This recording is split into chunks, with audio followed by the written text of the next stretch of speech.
আমরা যারা শিল্পী আমরা তো অন্যায় কিছু করিনি। আজও শুনেছেন কোনো শিল্পী দুর্নীতি করেছে? কিংবা আজও কি শুনেছেন কোনো শিল্পী ধর্ষণ করেছেন, অরাজকতা করেছেন? না।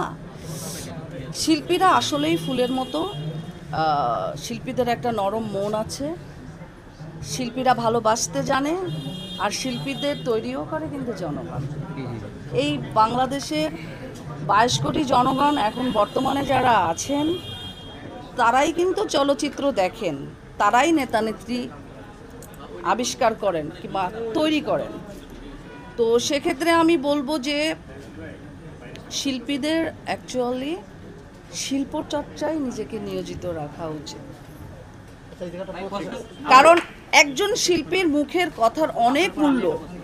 একটা সাধারণ জনগণ একটি কথা কিংবা একটি বাইট দিলে সেটি কেউ অ্যাকসেপ্ট করবে না, কিন্তু একজন নায়িকা কিংবা একজন অভিনেত্রী যখন একটি কিছু করবে, একটা বাইট দিবে কিংবা কোনো একটা বার্তা দিবে, সেটা খুব সাদরে কুইক জনগণ গ্রহণ করবে।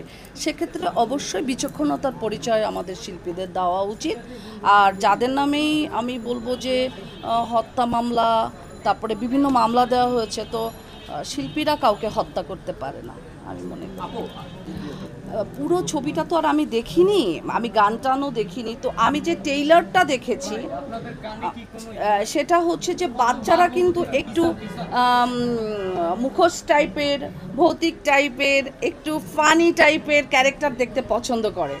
সো যেভাবে সাকিব খান ক্যামেরার ভিতর আসছে, আমার মনে হয় এটা পিক করে যাবে, বাচ্চারা ইয়ে করবে, মানে বাচ্চাদেরই পছন্দ হবে, বড়দেরও হবে সেই সাথে।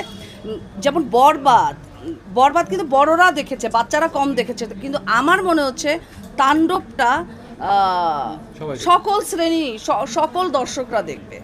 এরকম যদি হয়, আমি তো আসলে স্টোরি জানি না, গল্প জানি না, কিছুই জানি না। আমার যতটুকু আমি দেখার ওইখান থেকে আমি মতামতটা ব্যক্ত করেছি। তো আমার মনে হয় যে আরও যদি রিল দেখি, আরও গানটা দেখি, তাহলে হয়তো বা আমি বলতে পারবো। যে সিনেমা চলবে সেটা চলবে, তাকে আটকানো যাবে না। দর্শক যে সিনেমা গ্রহণ করবে চলবে, 120টা করে। আসলে অ্যাওয়ার্ড এমন একটি বিষয় যে এটা কাজের স্বীকৃতি। সো এই অ্যাওয়ার্ড পেতে তো সবারই ভালো লাগে, আমারও ভালো লাগছে। কাজের প্রতি আস্থা অনেক গুণ বাড়িয়ে দিচ্ছে।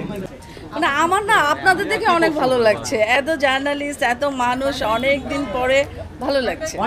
আপনার কোশ্চেনটা ঠিক না, আমি কক্সে যাই না, আমি বাংলাদেশের কক্সে যাই না, ওটা মালদ্বীপ। আপনি যে ভিডিওগুলি দেখেছেন সমুদ্র সৈকতে, বিচে, পানির ভিতর, ওগুলি হচ্ছে মালদ্বীপের এরিনা বিচে।